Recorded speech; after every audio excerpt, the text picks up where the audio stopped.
Mind of the Meanie is now an exclusive brand partner with WWEshop.com. Pick up all your favorite new merchandise from Roman Reigns. Acknowledge me.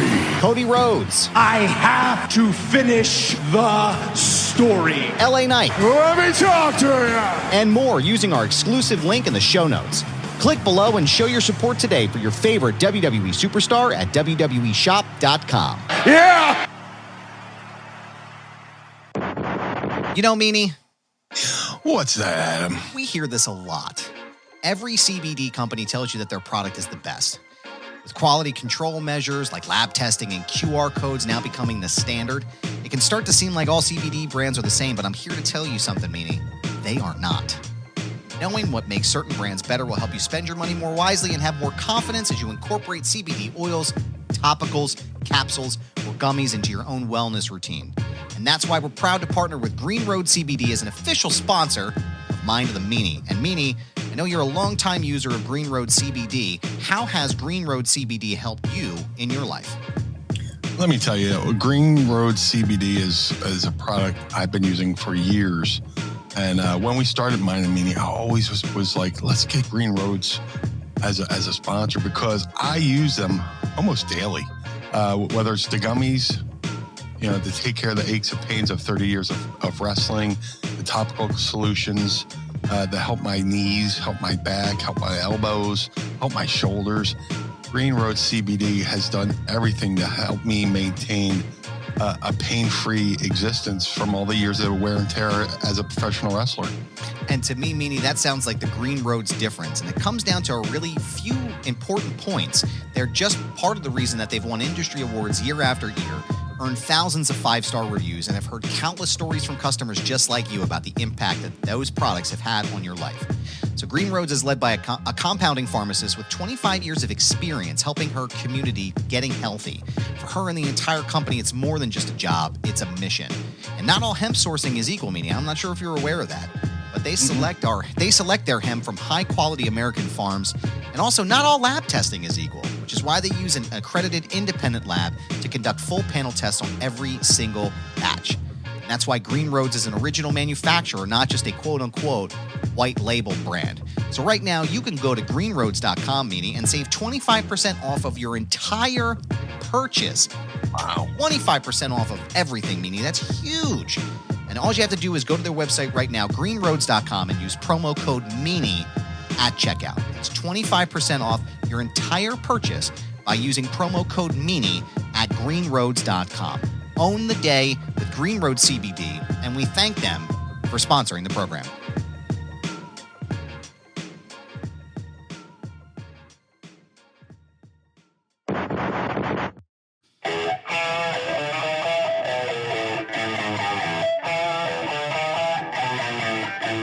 This is the Mind of the Meanie.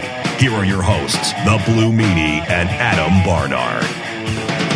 Whoa, what's up? Hey, I'm not Adam Barnard, but that is the Blue Meanie right there. It's very blue. Yes, sir. And hey, we're not doing a gender reveal. I know Blue's blue and I'm pink right now, but I am just subbing in. I'm tagging in.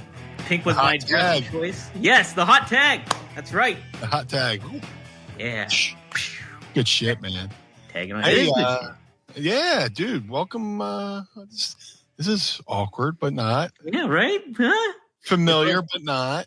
It's like we seen each other. It's like we saw each other in Philadelphia, and then we randomly met like maybe a couple of weeks later in a Walmart, and then we're trying to come up with small talk after like not a whole lot's happened in between, right? That's kind of it's like when I run into somebody from my bar in the daytime out of, and you're like, oh, this is what you look like in the daylight. Yeah. Oh, this is you out of your element. What is this? This is you without fluorescent lighting. Oh, okay.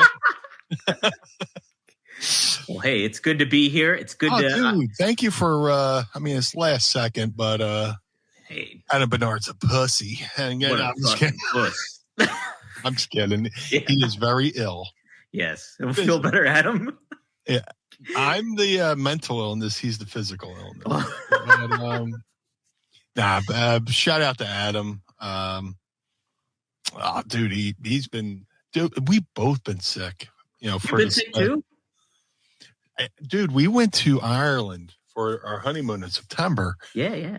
And I felt like a little something coming on then. And since like September, our honeymoon, till maybe a week ago, I feel like a normal human being. Wow. Just it's weird. Like it was like a cough and then like congestion. And then I don't think I had the Rona. I was going to ask, did you have the Rona? Because that can really throw you through loops. It took me a while to recover after I got it. I got my I got the re-jab like right before we left. I got a booster shot, I should say, before we left, because you never know. It's always good to be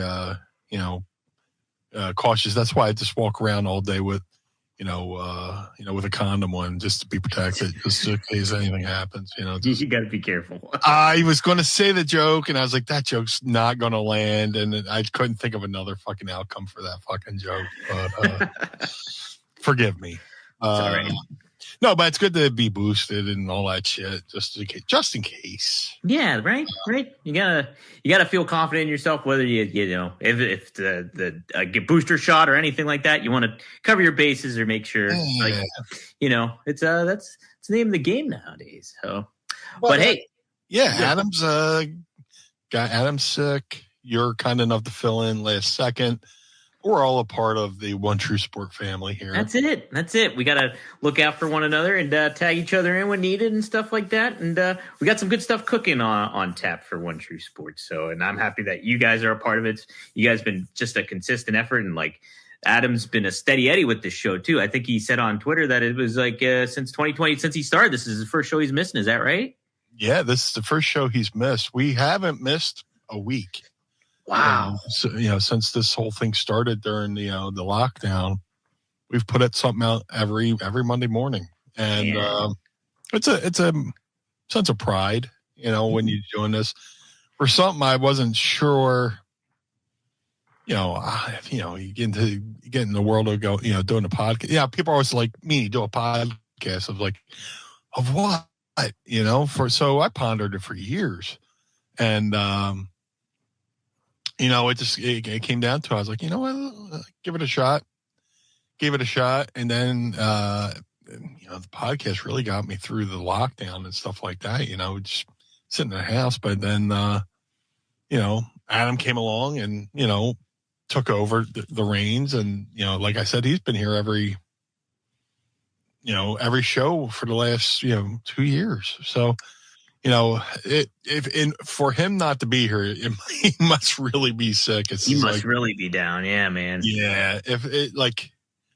For me to miss something due to illness, it must really be bad. Adam's a workhorse. He's the MVP, and, he does a lot of great stuff behind the scenes for the show too. So, I'm rooting for him. I hope he feels better. Hopefully he's watching along. It might be weird for him though, just to be on the sidelines watching. So we called you a pussy too. Yeah, nah, that was playful. That was playful. We're just yanking your putt at him. That's it. But let's we're live. So guys, if you have a question you want to get in for Meanie, be sure to use hashtag #AskMeanie. We got a lively chat there too. Yeah, everybody's popping in. We got Maddie in here, who's a regular on One True Sport. Dave Von Boglin, who helps out. We call Maddie Jazz Cabbage.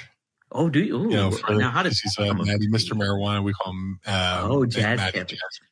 That's his mine and DeMeanie nickname. So yeah, you give everybody names here and there. There's one guy. I don't know what it's his first name, and then the rest is like letters and numbers. I call him, it's Bobby, and then whatever. I say Bobby. I call him Bobby Wi-Fi because his name looks like a Wi-Fi password. Bobby Wi-Fi. Yeah, so I just give everybody nicknames. So if I say Maddie Jazz Cabbage and you're trying to figure out who, it's Maddie Mr. Marijuana. Hey, Dave Von Boglin, you'll like this one. They can't pronounce my name, so I get David Van Halen a lot. That's not a bad name. Hey, brownie points with me with Van Halen being my number one, my A1 band of all time. You know, No. everybody, like Jim Ross says, every other band is fighting for second place. But you know, Van Halen's my number one band in the world. Like, yeah. Who's your favorite band, bro? Oh, Steely Dan. That's my number one. Yeah. Steely Dan's my number one. Yeah. And then I was just talking to somebody the other day. Oh, my buddy Jeff. I was talking to him. Doors are definitely in my top 5. The Doors are definitely in my top 5. Mm-hmm. I don't know who I'd rank behind. You're an old soul, huh? Oh, very much so. Yeah. I like all the You're older. younger than me. How old are you? I'm 39. 39.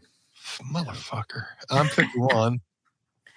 See, you don't look at Meanie. You don't look. Yeah. I aged into my look. Everybody goes, "Oh, you look all right." I was like, "Yeah, I just caught up to my age. Just caught up to my look." So everybody sees me on the street. I'm like, "This is my Clark Kent look." You know. That's it, right? Yeah. When you got run into the phone booth, you're like, "Do I have my BWO shirt on?" Underneath? Yeah, come out in a half shirt and a daisy. Dude. That's it, right? You're just And people call the cops. And then it comes in a situation. I don't know. Yeah, that reminds me of we're doing. Had a run with Jason in ECW, and this is like for my first singles win in ECW, and he challenged somebody to a street fight, and they hit my music. You know, he's like, "This is a street fight. You need to be in street clothes." I go, "These are my street clothes." You know? Oh, that's great. That's Yes, great. sir. Heck yeah. Well, we got some fun stuff I wrote down to cover a little bit, but I have a little bit of an exception I need to take. Now, I'm an Eagles. I like the Eagles. I like the Eagles. The band and your team, your football team. But and I love Jalen Hurts. Right. I like who else do I like on there a lot? Well, Brandon Graham. Sorry, he's hurt now for the season. Yeah, man, that's a bummer. But I don't like your head coach. I wanted to get your thoughts on Nick Sirianni. Everybody who's on another team hates him, but if they had him, they'd love him. Oh, okay. Well, my buddy Colin, who lives in, he's originally from Audubon, New Jersey, but now he's in Somerville. He is obviously a huge Eagles fan too. And so anytime we go into my buddy's group chat, I rip on Sirianni and he will always defend him. So. Oh yeah. I mean, he's an asshole, but he's my asshole. He's my asshole. That's my asshole, sir. How dare you talk about my asshole like that in public? Oh my God. On Al Gore's internet. That's right. Yeah. Don't you do it. No, Sirianni, hey, look. You know what? Fuck it. It was I'm gonna make this comparison. Okay. Sirianni's coming out party was kind of like Gritty's coming out party. Like when Gritty, for those who don't know, in other countries we have hockey, Philadelphia Flyers, their mascot's this big orange thing called Gritty. So when he debuted, everybody in Philly went, "What the hell is that?" Everybody did too. And then when people in other cities went, "What the hell is that?" Everybody in Philly went, "Hey, you leave him alone. He's ours." It's true. Yes. You know what though?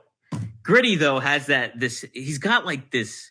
He's almost like the bastard child of Grimace and stuff like that. When it comes to like and he's got the Muppet kind of vibe, Fraggle Rock almost. He's bringing all that in, and it's like he's got a bit of charisma to him. I think that a lot of mascots don't have.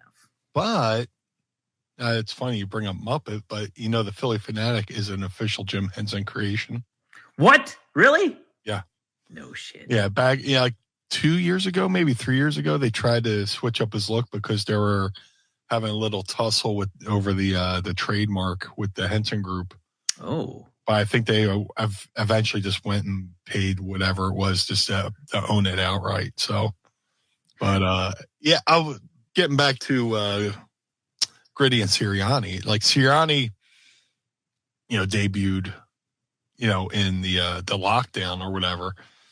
And he had that introductory press conference, which was a disaster. But I dare anyone to go into a room where there's no people and just in front of a camera and do a speech.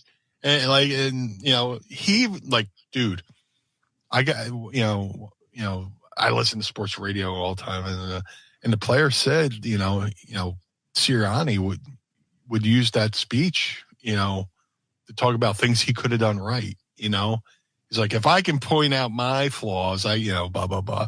But, Sirianni, like, it wasn't until, like, maybe his second year, he came out with the speech about flowers and planting roots and all this stuff. Well, I remember that one. Yeah, people like somebody threw flowers at him, but they went on some tear. They went on like this winning streak, and this year they were like 2-2, and then Sirianni went and shaved his head, like full metal jacket, full Sinead O'Connor.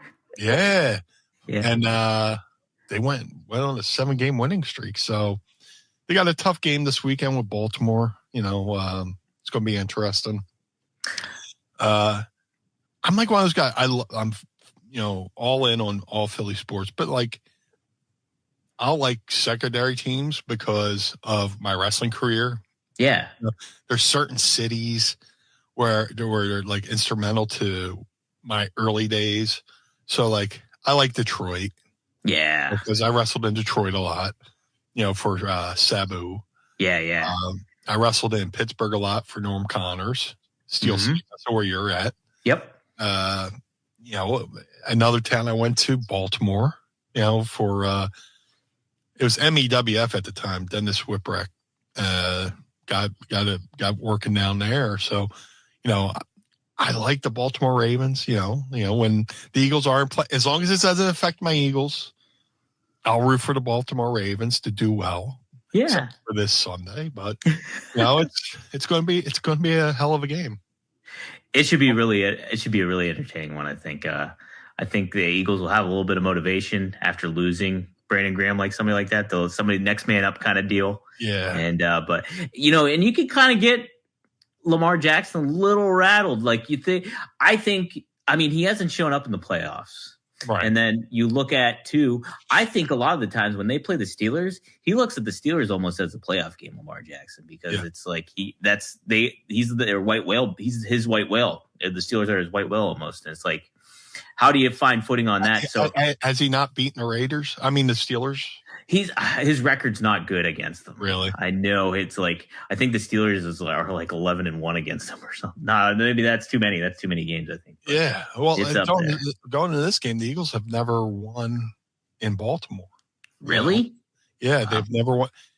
They've tackled a couple things. Like I swear to God, for the life of me, I haven't seen the Eagles win in New Orleans since 1993. Since the 93 playoffs, and then they win in New Orleans this year. Yeah. Now they're kind of like doing things they hadn't normally done before. So now they go into Baltimore. Hopefully they have a chance to win. That would be good. I mean, I just need like if all these other NFC North teams could lose, because they're like neck and neck with the Eagles, that would be nice. Seeing the Bears choke away a chance to beat Detroit yesterday. And then Eberflus is gone. You see that? Oh, they got rid of him. He's gone. They fired him. I was on my couch going, call a timeout. A 12-year-old man would have called a timeout by now. Right? 30 seconds. He was one pass away from the guy running off. Yeah, one drop pass away from winning the game. That was it. Yeah, but good Lord, Detroit looks scary, but maybe they're losing a lot of guys on defense. They are. They lost another guy and he's out for the season. I can't remember his name, but yeah, I mean, it seemed like there's a couple plays in a row where guys were just down, and then like the Chiefs lost a lot of guys. The Chiefs almost lost to the Raiders. Yeah, right. And they were a 13-point favorite. They were minus 13 against the Raiders. They were, dude. And if you go on Twitter right now, the term rigged is I believe it. And so, like, before the ball was the Chiefs Raiders game that just ended like maybe an hour or so ago. The Raiders had the ball. They're marching down. They're, if they're trying to get in a field goal range to at least take the lead and win. Yeah. Before the ball snapped, they throw a flag and the referee's coming in signaling false start, which means play's over, right? Over. Yeah. But, they snap the ball. The guy from the Raiders, bumble fucks it. And then somebody from the Chiefs jumps on it. And then somehow they changed the penalty. And then, so the whole, world is like, yeah, this is rigged. Just the term rigged, Kelsey, and worst 11-1 is trending right now on Twitter. I still call it Twitter, by the way. So yeah, I do too. Yeah. Yeah. So I'll sometimes say X just to mix it up a little bit, but it's Twitter to me. Yeah. Blue Sky's catching on with me a little bit. I've barely dabbled in it. You were the first friend I made on Blue Sky, I think. Nice. Yes, you're the first friend. I find myself I have a social media folder on my phone. Like I break down my phone, my apps into segments. Social media, entertainment, utilities, whatever. And every time I open up the social media app, I'm always clicking on Blue Sky because it reminds me of the old Twitter, the blue and white combo. Yeah, right. Yeah. Mm-hmm. Hey, that is Jack Dorsey too. It's the former owner of Twitter that's running that thing. Really? Yeah. So it's hopefully more people get behind it. Yeah, we'll see what happens. It's like social media. It's a fickle business, man. Not very social, on social media. On social media, we had some pretty good gritty comments here by Don Moses. I want to make note of these. So that's my boy, Gritty looks like he'll rob you in the parking lot for meth money. Yeah. And then he also said, Gritty looks like Grimace and Jacob Voracek had a baby. That's pretty accurate. That's my boy Donnie Mo. That's good shit. Yeah. Good shit right there. Yes, sir. We got a couple super chats. Thank you. Yes. I wish I had I need to get some sound effects for these different levels. I know. Oh my gosh. Yeah. I know. I need to do that with Rob too. RVD. It's like the plan was to always get like sound effects and stuff like that, and I just haven't implemented them yet. But he said Maddie just added Adam out hunting for Meanie's undies. Get well. Yeah. Last week we had a conversation about how I once crapped myself in a ring, and then I promptly went out and threw him on the roof, and like Breaking Bad, but not pizza. Yeah. Well, I might have ate pizza that day, so there might have been pizza in there. But yeah. So, and then I also went on Google Earth to see if they're still on there. It's in Inkster, Michigan, at the rec center. I went out the side door. Like if you're looking on fucking Google Earth, little side door on the right. I went out and did the Kareem Abdul-Jabbar. Skyhook. Skyhooked them on the roof. But I was messing around. I was like, thinking about, if somebody does like a real good donation, I'll do this one. Hold on. The Blue Meanie. There we go. I like it.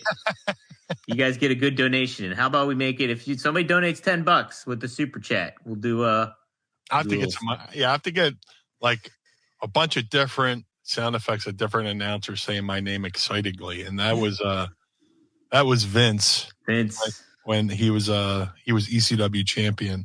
Oh, that's and he said he was going to have a street fight. Instead of facing Bobby Lashley, he's going to have a street fight with an ECW original, the Blue Meanie. The Blue Meanie. And this is on like Monday Night Raw, and I'm sitting in my living room going, "What?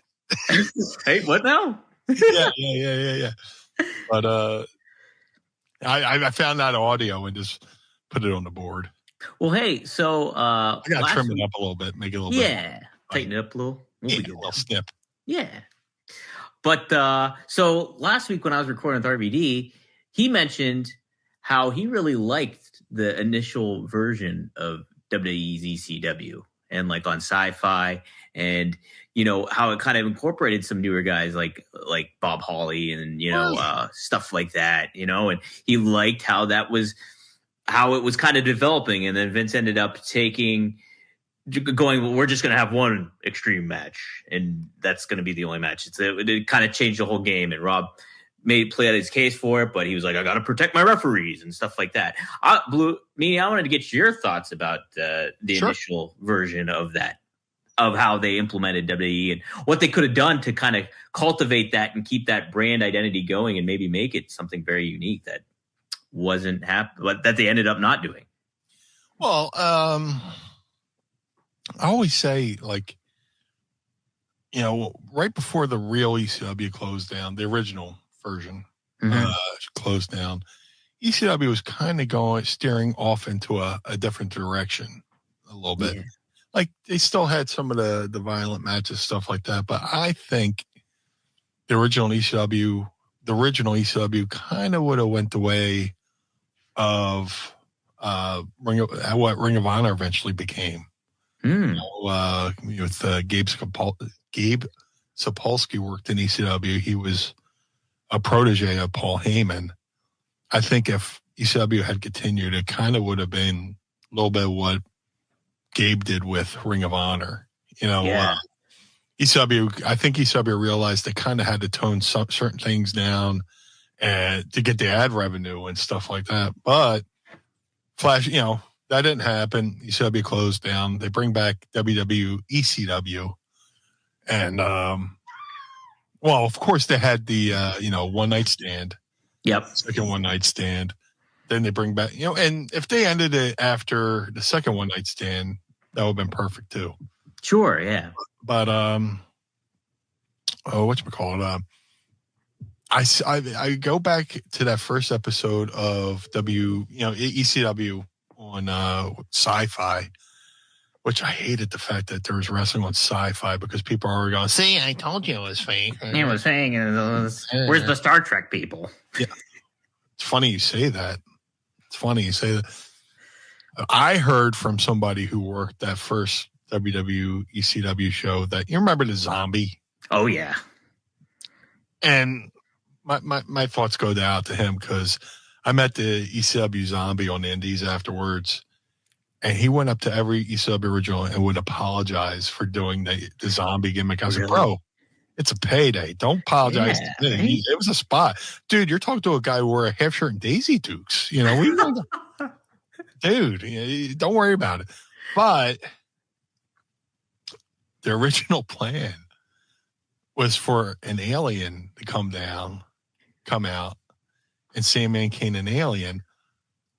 And allegedly, somebody at Sci-Fi said, well, he can't Kane an alien because an alien would have a laser beam, right?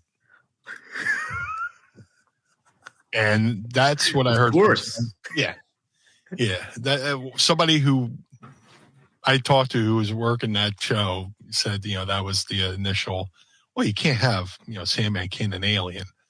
But I watched that show and it was kind of like it's like the movie Wayne's World where Noah's Arcade bought the show for $5,000. We got $5,000.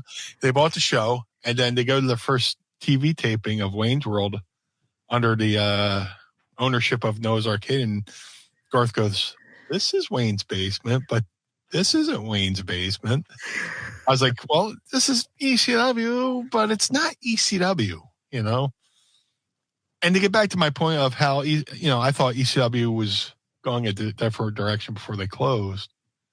This is the chance for WWECW to kind of do that thing where they can have ECW, but, use it as like what they do with NXT now, This could have been their NXT before NXT, because I watched those early NXT shows when the network first came around. I know they had shows before that too, but that was, whatever. Like FCW, that's when they were like kind of transitioning into that. Yeah. I think some of the NXT shows were on Hulu before the network or whatever. You're exactly right. And that's how I watched them. Yep. Yeah. Mm-hmm. But those early NXT shows with that crowd and that atmosphere felt like ECW, Oh yeah. But I watched it. I think they had a good opportunity to, bring up younger talent and stuff like that. But for whatever reason, it just didn't work. Calling it ECW, just didn't work. If I'm going to use a musical analogy, I love Van Halen, and they got lucky the second time with Sammy. Mm-hmm. They went to the well the third time with Gary. And while I like that album with Gary, they should just called it something else at that point. You know, just, don't call Van Halen. You know, it's just my favorite Motley Crue record is the album they did without Vince Neil with John Corabi. You know, it's just like I think more people would have loved that album if they didn't call it Motley Crue. Yeah. It's an amazing record. If you have any kind of streaming service, go out and find the Motley Crue record called Motley Crue, ironically enough, with John Corabi. Perfect album.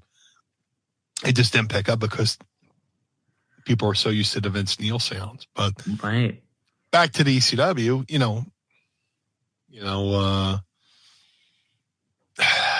they probably should just ended after, the first or second one night stand and just, done it that way. But that's the thing. It's like, Rob made a good point too, how he was like, it would have been cool if they almost did it almost like a settling ground, like even for SmackDown or Raw, like say, I think he used the example, like a Matt Hardy and somebody else, say if they're having a beef with somebody and be like, well, you know what? We're going to settle this down in ECW. And it's almost like this other kind of, oh my God, they're going to ECW and that's where the score is going to get settled, is down there. They're going hardcore for that. And I loved it. I love the identity of like, man, you do have Bob Holly. He mixes perfect in an ECW vibe, and it kind of incorporates that. And then you also thought Big Show was like, all right, he's kind of more WWE. All right, I can kind of see it. But Kurt Angle was a perfect guy for that too, just to that intense, mouth guard stuff. That was a full circle moment, kind of. Yeah, right. Yeah. Mm-hmm. I was there the night he stormed out with I was part of the reason why he stormed out too, with the crucifixion angle, I helped raise the cross. So, oh my gosh. Yeah. And then I was in the back, when he was fucking storming around, I was like, shit. Uh-oh. But, Kurt would have been perfect. He was perfect in that scenario. Yeah. They ran one show at DCW Arena with the new ECW, and the main event was Rob Van Dam versus Kurt Angle. And WWE has that new Vault channel. Yeah. They need to. They recorded that entire show.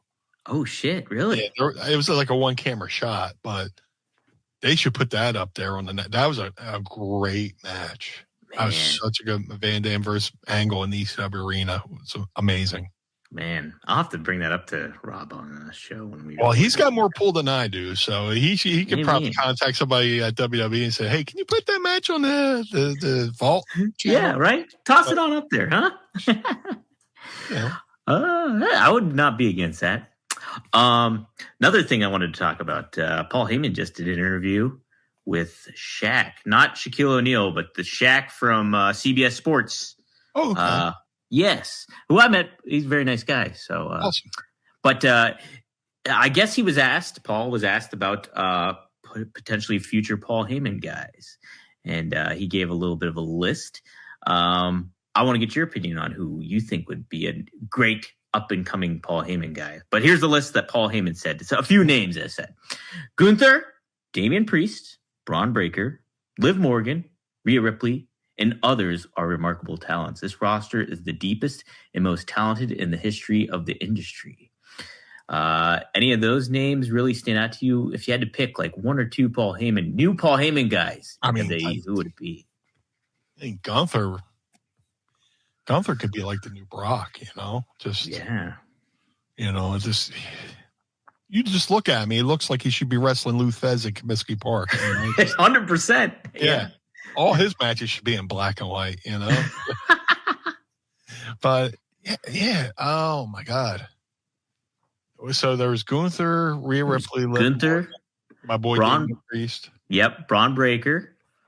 Let me pull it up again real quick. It's on my other window. Liv Morgan, Rhea Ripley. Okay, so we named them all. Oh, okay. Yeah. Mm-hmm. Yeah, I don't know if I can top that. That's perfect.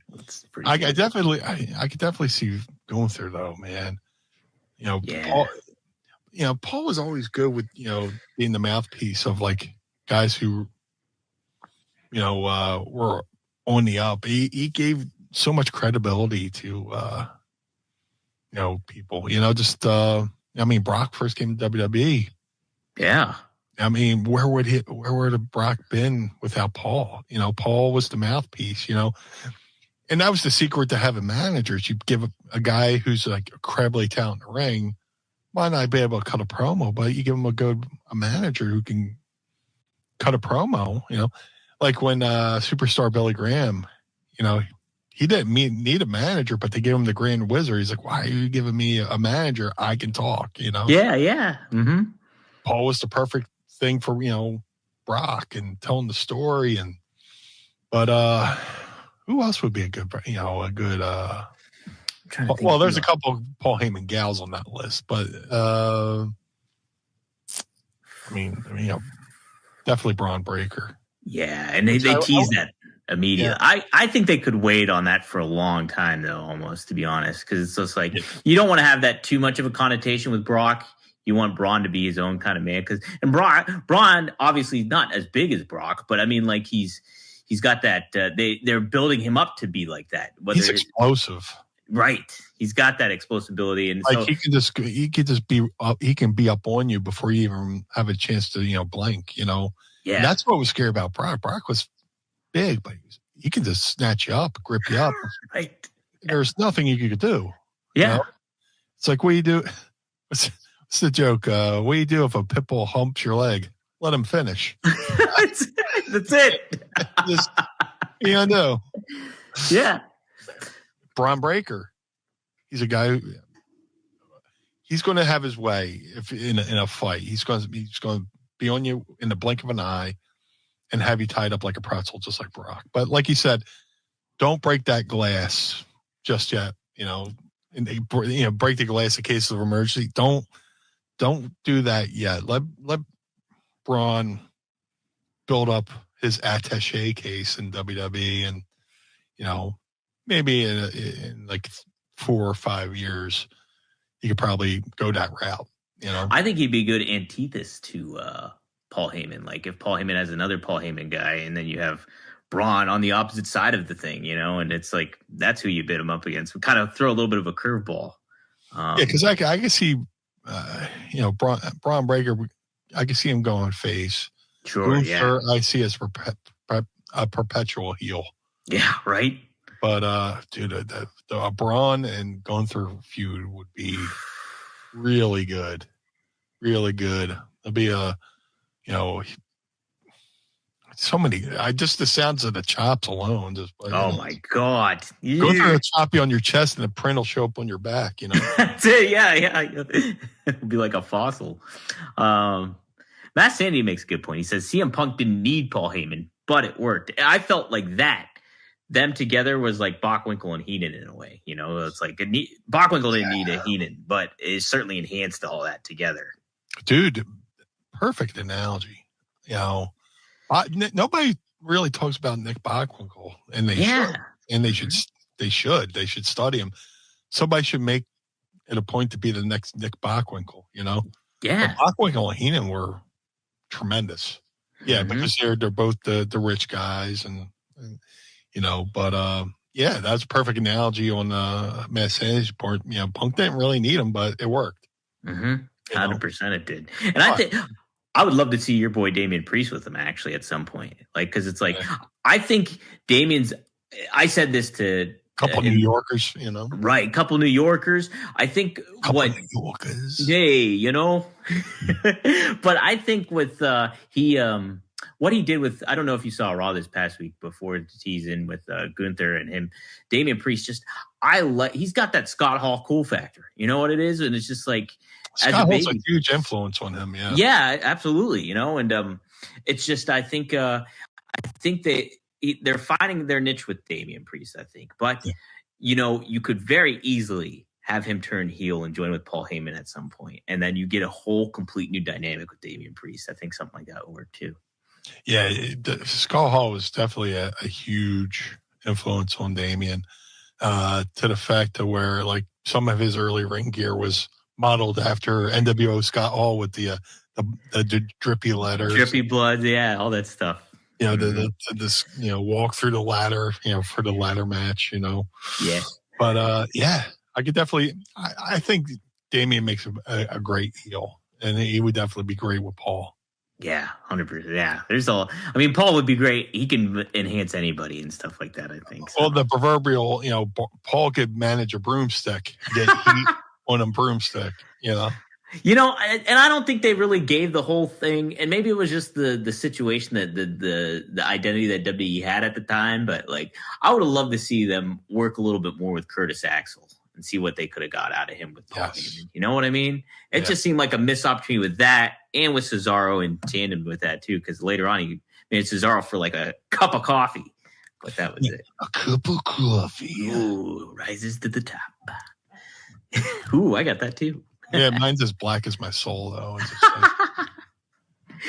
just I take a sip of cold brew. I want to punch daylight, That's it. So you're dunking straight up? Is that what you usually go with? I'll if I feel a little flighty, I'll do the Starbucks.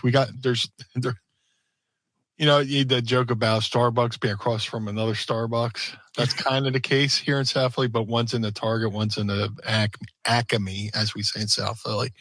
But I try to save Starbucks for the road.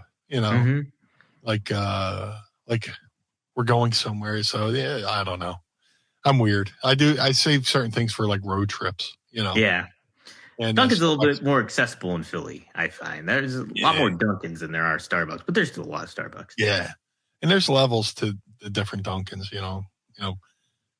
Dude, I get the cold brew at the one. There's 3 within walking distance of me. One I order a cold brew. I swear they're giving me regular coffee.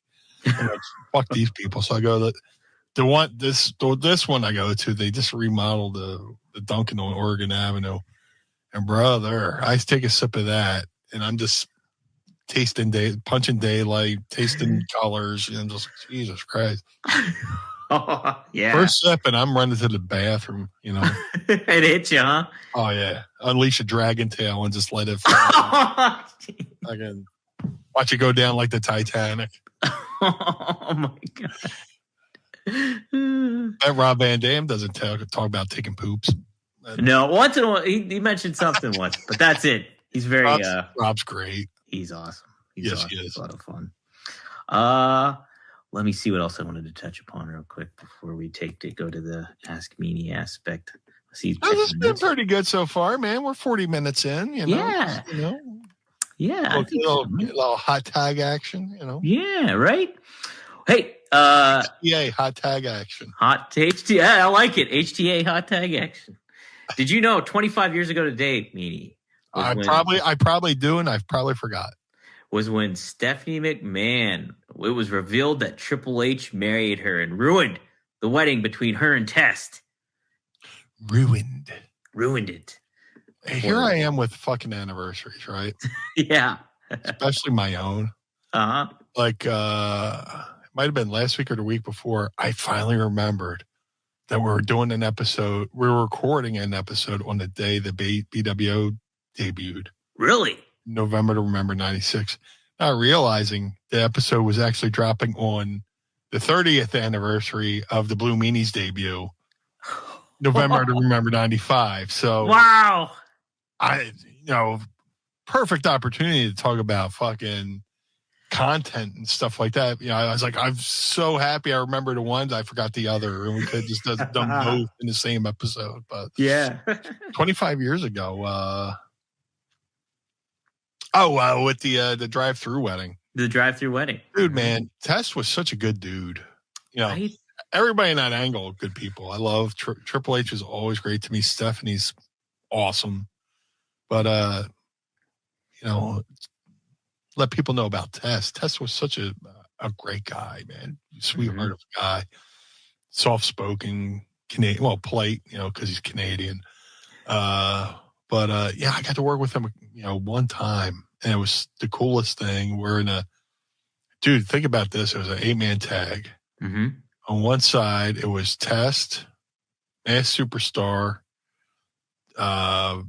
Test, Masked Superstar, Doink, and one other. I'm dropping the ball on. But on my side, it was me, Dr. Tom, D'Lo Brown, and Dusty Rhodes. What? In an 8-man tag. And it was the coolest match I've ever been a part of that I've never been able to watch because it was recorded, but something happened to, for whatever reason, they can't release it. But working with Test in that match, and then I saw him later in Philly. He was doing an indie show in Philly, and I ran into, he was doing a convention that day at the, so I was like, hey man, what's up? Blah, blah, blah, blah, blah, blah, blah. And, a friend of mine who was with him, who I'm blanking on because this, story happened so long ago. He's like, yeah, man, last time you saw Tess was like, man, I should just, have the promoter book Meanie so I can work him tonight, have a good match. And I was like, oh, well, that's kind of a cool compliment, Yeah, heck yeah. Like, he thought of me that well that he was willing to, get me booked just to, to work with me. But that, it was a shame when he passed away, and he just, he's had some really good match. The match with him and Shane was fantastic. Yeah. He was a good worker. It's just, I wish more people would, go back, tonight, go back and watch some test matches, Yeah. Rob said too, because he brought him up. That's how we led into the WWECW thing. He was talking about his relationship with Test. And he believed that he could have potential to be a future world champ. Like if they stuck around and he stayed alive and, everything got on the right track with him, and he did. He had that great look, like almost like the next coming of Kevin Nash in certain ways. But just good physical presence stuff. Yeah, he was agile. Like there was a moment he went away, but he came back and he had the short, spiky hair. Yeah. And he was just mowing through people. And you're like, holy shit, this is good stuff. Yeah. And I don't know the reasons for, why he got let go the second time. But, he had so much promise and so much potential that, he had the look, he had charisma, and he could go for a big guy. And it's a shame. It's heartbreaking. Yeah, right, man.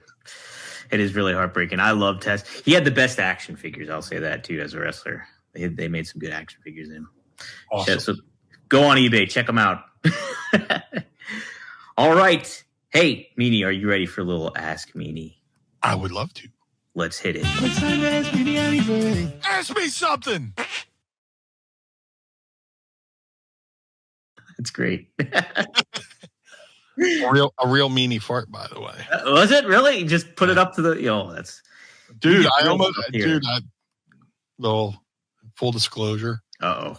There was a moment where I paused, like a couple minutes ago. I was like, I got one in the chamber, but I don't want to know. I don't want to blow Dom out in his first hot tag action. Just my problem is I always fart into the mic and then I sit down into my own cloud and almost take myself out on live TV. You don't want to, brother. You don't want to get Richard Belzer on here. Yeah, you're doing me a favor. I don't want to. Shit into the mic while you're on. Yeah. Oh, thanks. Yeah. Out of respect for you, I won't shit into my own mic. Oh, that's so nice. Yeah. Hey, here's a nice question. Speaking of football, David Von Boegland, $5. How about my Lions, boys? I'm 46, and this is my first year as a Lions fan, and I'm hopeful we'll see a Super Bowl. Who do you guys think? Who are you guys going to see in the Super Bowl? You got to make a pick, me. Hold on, bring that back up. Okay. How about my Lions, boys? I'm 46, and this is my first year as a Lions fan. Did he just pick them this year? Yeah, how'd that happen, Dave? How are you 46? Or did you misword that? Yeah.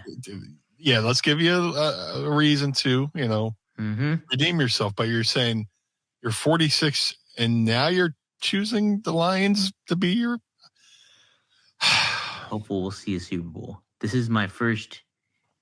Yeah. Explain yourself a little bit, Dave. Yeah, I know you're from Detroit area. Yeah, are you cherry picking your favorite? Oh, or is this the first time you can come out as a fan publicly and say, you're proud to be a fan? Which I still have questions about. But is it your first year as a proud Lions fan? Yeah, is that it?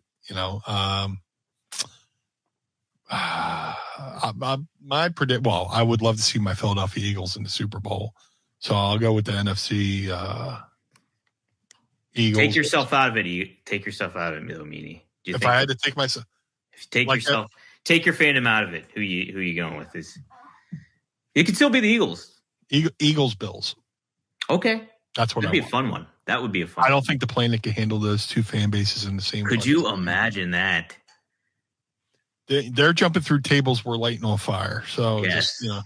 You're climbing up telephone poles that have Crisco on them. That's another city I love because of my wrestling career. Like I was talking about earlier, there's cities I have a fondness for because of my wrestling career. And Buffalo was always a good city for ECW.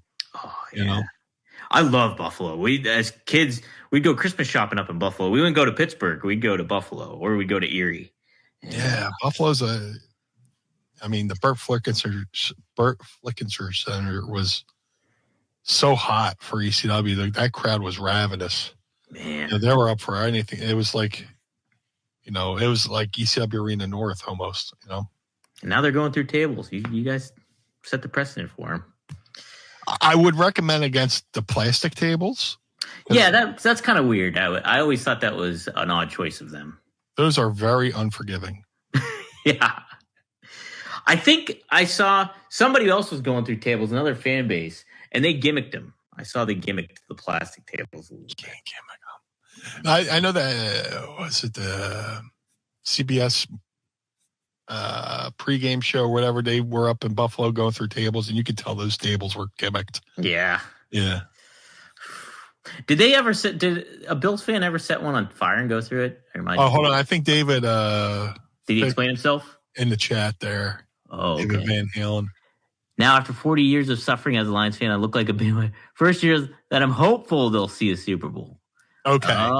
You redeemed yourself. Here we go. You're off the hook. Yeah. I was going to say, David. I was like, yeah, I know you're from the area. And I was like, you just hopped on right then?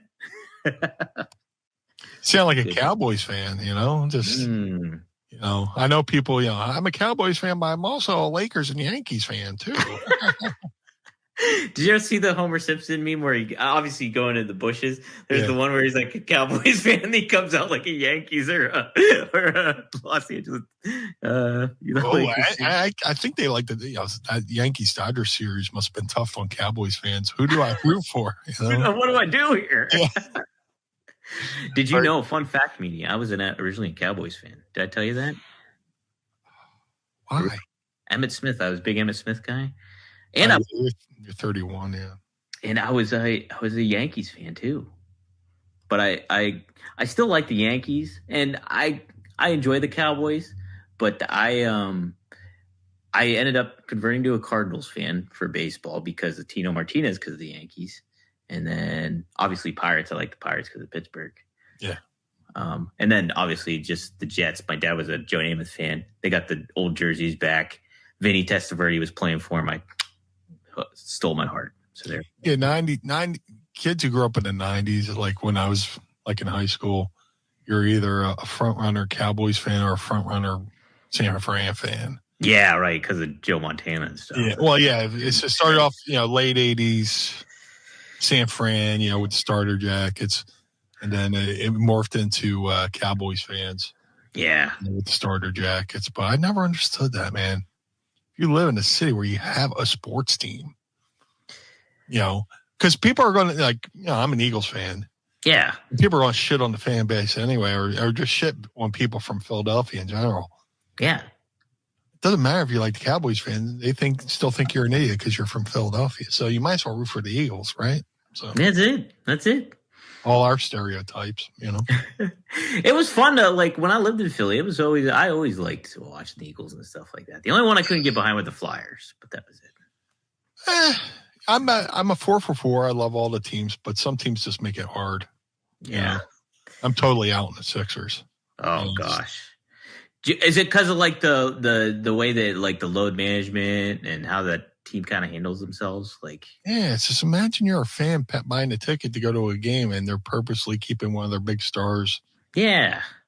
I don't think it's card subject to change in basketball, just right. Just it's weird, I don't like it. Give me the 90s basketball where, guys are just, beating the shit out of each other. Right? I want fucking Bill Laimbeer and Larry Bird going at it. Say what you want about Michael Jordan, but he got the shit beat out of him. Yeah, right? But Detroit fucking mugged him every single time he went in the fucking paint, Yeah. I love that era, fucking. One of my favorite photos is, Dr. J and Larry Bird grabbing each other by the fucking neck, Yeah. Love that, Now it's just like, does anybody play defense? Yeah. I don't know. I want Charles Barkley throwing a fan through glass. That's what I want to see again. Oh, that was off the court, though. That was great. I know, right? That's it, yeah. That was terrible. Terrible. Man, terrible. you could not beat that. That era of sports was just so awesome overall. Yeah. Baseball was really hot, obviously football, but basketball was really, really good too at the time. Yeah. We grew up in a good era. We did. I mean, look, the athletes today are amazing. Mm-hmm. Seeing guys doing one-handed catches regularly and shit like that. But god damn, it was a lot rougher back then. You could kill a quarterback and you would really have to do a lot to get a flag thrown on you for tackling a quarterback. Oh, 100%. Yeah, it'd just be ruthless. And then the quarterbacks they'd just tough it out and they'd have to go through it. It's just part of the game. Yeah, just get a spatula, throw the next guy in. The next guy in. Yeah. Oh, man. We do have a couple more Ask Meanies. I know Coach Rosie asked one. Let's see if I can find where he said. It's a good one, too. Let me see. I might have to paraphrase if I can't find it, Coach. But, oh, no, I got it here. Ask Meanie, what do you think of everyone running Hammerstein Ballroom? It even caused a GCW/AEW beef. Yeah, did that catch on your radar there, Meanie?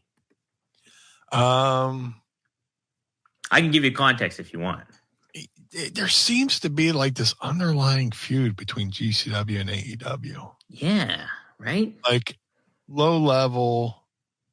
They're not saying anything out in public. Mm-hmm. But to me it started when, AEW kind of started paying Moxley not to do GCW shows and stuff like that.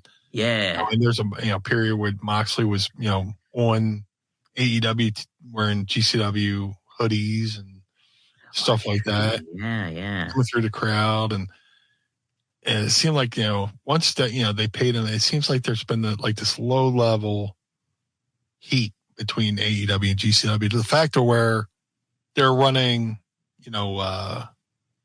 AEW was just doing their show here in Newark. Mm-hmm. And GCW is running a show right down the street, Yeah. So it's like low level fucking heat there. And it's everybody running the Hammerstein Ballroom. I mean, good luck. More power to you. But it reminds me back in the day when there was like this silly Philly Indie Wars. Me and Todd Gorder went doing 3PW, and then there's Ring of Honor and CZW. Mm-hmm. And we're all like fighting, doing shows head to head with each other. And it's like making you're making the fans divided and making the fans choose, and it's just like anything, like if you're a guy and you make your girlfriend choose between you and a friend or whatever, they're going to choose the friend, so this is like, There's no winners in it. But, and then eventually we figured out, in retrospect, we all talk about it now. We're like, how fucking dumb were we? But it seems like there's this little underlying feud with GCW and AEW. It'll be interesting to see how they do. Mm-hmm. In the Hammerstein. I love the Hammerstein Ballroom because it reminds me of AC/DC's Thunderstruck video. When they're all standing there going, Thunder. And the fans are... it's like in a theater setting and the band's below them and stuff like that. It's a perfect setting for wrestling, but it'll be interesting to see what they do. I'm sure there's ways to attract ticket sales and stuff like that. Absolutely. And, it's like, GCW has been making a trend of going to the Hammerstein, I think, on a yearly basis, at least, I think, for the past. This will be like their second one, but they were like the first. They were. Between them and AEW, they had first dibs, Sure, yeah. Of running that building. Would that seem like, back in the day, what's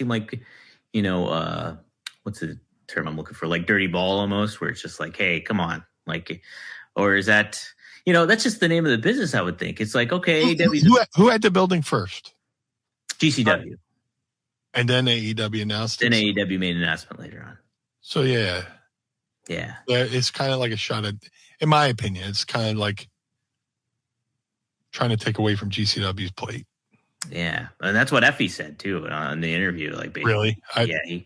And that's what kind of dug up. And you hear all the stuff with Ricky Starks and stuff. He shows up.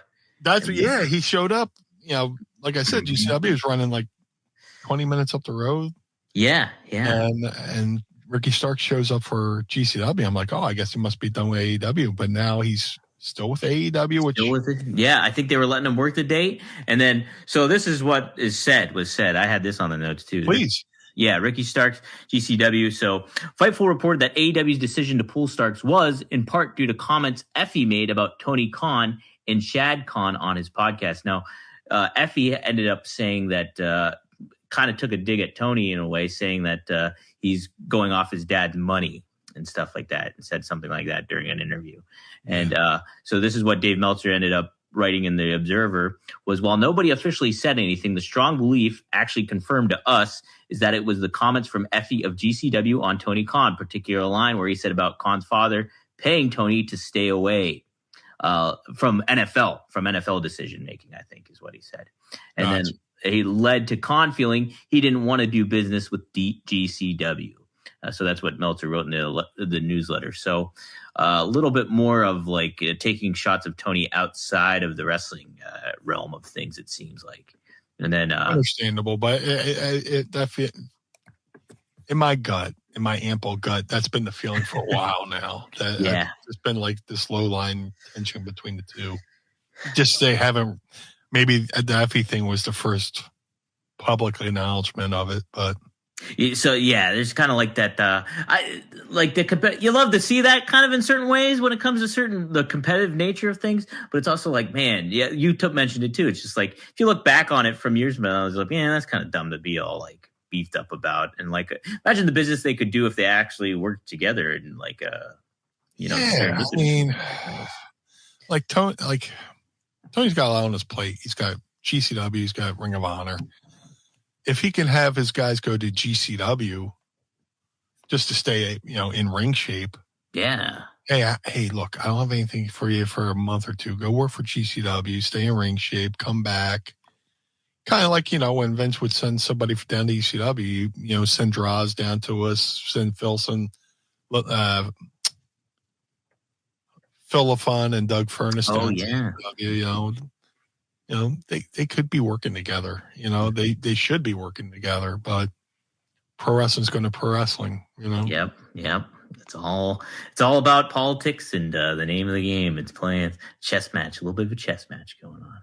Yeah. It was neat seeing Manser in AEW for a little bit, though. He fought Moxley, I think, one night on like a Rampage or something. I'm a big Manser fan. Me too. How do you not love Manser's like probably in my top He's such a throwback, isn't he? And he's doing great heel work right now too. If you've seen that, he's embracing the heel identity as the GCW champ, and he's great, man. He's so diverse. He's likable. He can be hateable. Manser's the best. Hey, people are making some mentions too of some other late 90s memories when it comes to the sports and what was better back then than comparison to now.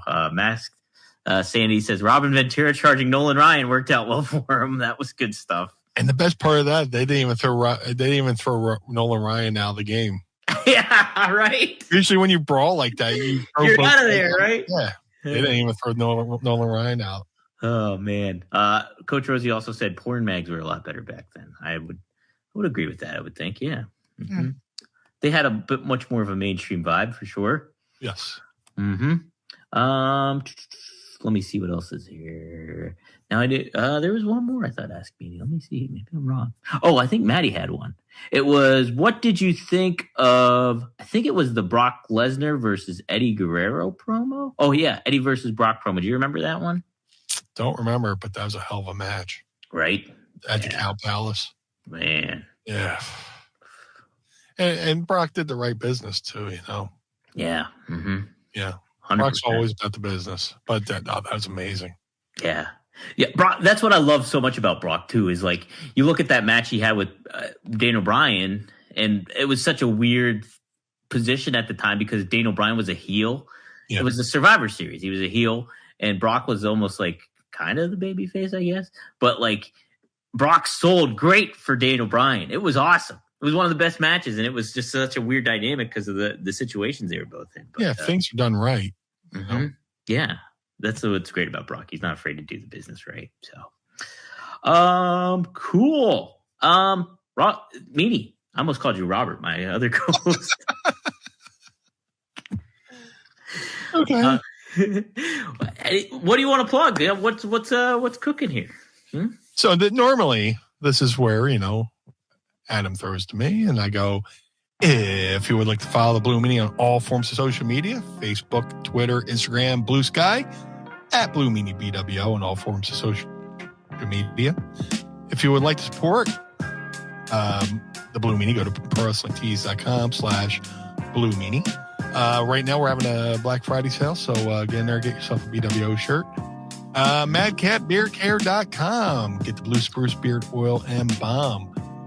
Shout out to my boy Josh Thornton, who's doing an amazing job over there. He rounds up the kitty cats, takes them to the vet, and sends them back out better than he found them. So if you want to look good and smell good, if you're a bearded fellow like myself, get the Blue Spruce Beard Oil and Balm over there at Mad Cat Beard Care. The Ultra Pro Wrestling game coming out to all major consoles in 2025. We just had a signing this week that I kind of helped get together, but I can't spoil it yet because they haven't announced it yet. So some really cool names coming to Ultra Pro Wrestling. Ultra Pro Wrestling contains not only original characters by the amazing Hal Haney, but many real world wrestlers, including many others I'm trying not to spoil, as I just said. For more information, go to ultraprowrestling.com or follow them on Twitter at UPW Video Game. That's ultraprowrestling.com or UPW Video Game. The figure collection's Bone Crushing Wrestler Series 1s of the Blue Meanie are available right now. All Series 1s can be ordered now at shop.figurecollections.com. Type Blue Meanie in the search bar. Pick normal Blue Meanie, whatever your definition of normal is, or BWO Blue Meanie. Either way, there's no wrong choices. So go over to shop.figurecollections.com. To have the Blue Meanie on your podcast, go to podstars.net. That's podstrz.net. Register your podcast, book the Blue Guy, and we'll have a conversation over there at podstars.net. And finally, cameo.com/Blue Meanie BWO for birthdays, holidays, and well wishes. Book through the site. Don't book through the app. The app takes too much of your hard-earned money. I got 2 in the chamber I got to do right after the show. They're a lot of fun to do. Let's make somebody's day a lot more happier and brighter over there at cameo.com/Blue Meanie BWO. But most importantly, not Mr. Bernard, Mr. Dominic. Where can people find you, sir? Yes, you can find me on Twitter at Dominic DeAngelo. You can also find me on Instagram if you like. I post a lot of thirst traps on there where I'm at the gym, or I post pictures of my cat. You can go at dom.d'angelo and check those out. Additionally, hey, speaking of Black Friday sales, Beanie is part of the One True Sport umbrella, yes. And we have a Black Friday sale going on with this very t-shirt. You can get it right now. I made a Steely Dan reference when Black Friday comes. In the graphic, you get 20% off site-wide. You can get that one-of-a-kind Blue Meanie Blue World Order t-shirt. Blue World Disorder. Yes. Yeah. So use code Black Friday at 1tsport.com. Check out everything we got going on there. Great shirts over there, especially the Bruiser Brody. Oh, my, they're awesome looking. They're awesome. We just got Paul Orndorff, too, over there. We're working on somebody else that I want to reveal at some point. We have to make one more t-shirt for them before we make the announcement reveal for them. Nice. Yeah, really good name. Really good name. Proud of you guys, man. Thanks. It's been a lot of fun. And this has been a lot of fun, Meanie. We'll have to cross over again at some point here. This is like, here I'm going to date myself with this reference. I'm ready. It's like when the show Emergency did things with Adam 12 back in the 60s. Whoa, okay. That one's over my head. I remember hearing the name Emergency of a show. There's a show called a fireman show called Emergency, and then there's the police show Adam 12. Oh, and they characters made cross appearances on the shows, and even though that show was in the 60s and 70s, I would later see the reruns. So I'm not that old, but I'm old. Well, I appreciate it because I'm an old soul. I appreciate you, sir. Thank you for coming in on such short notice. It's been a pleasure, Meanie. It's been a pleasure. And is it a boy or a girl? We don't know the gender reveal colors. We're gonna let you guys decide. Meanie, is there a certain way you guys sign off here? Besides the there should be a video. I got the video. Yeah, that's all you gotta do. You gotta say your plugs and see you next. Hey, you. Don't be blue. We'll see you next week on Mind of the Meanie. Huh? Is that pretty good? How about that? Yeah.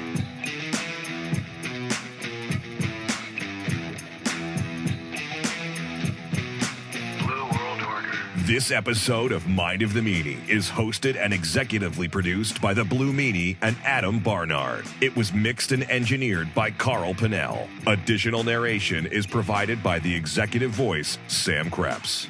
That's me. Our intro music was performed by the Swamp Candles. Our outro music was performed by Chikara. Additional musical accompaniment is performed by Enrichment. Follow us on Instagram and Twitter, or X or whatever, at Mind of the Meanie, and become part of the Pod Squad by going to patreon.com/Mind of the Meanie. Find our entire show archive at mindofthemeanie.com. This has been a Butts Carlton media production. Butts Carlton, proprietor.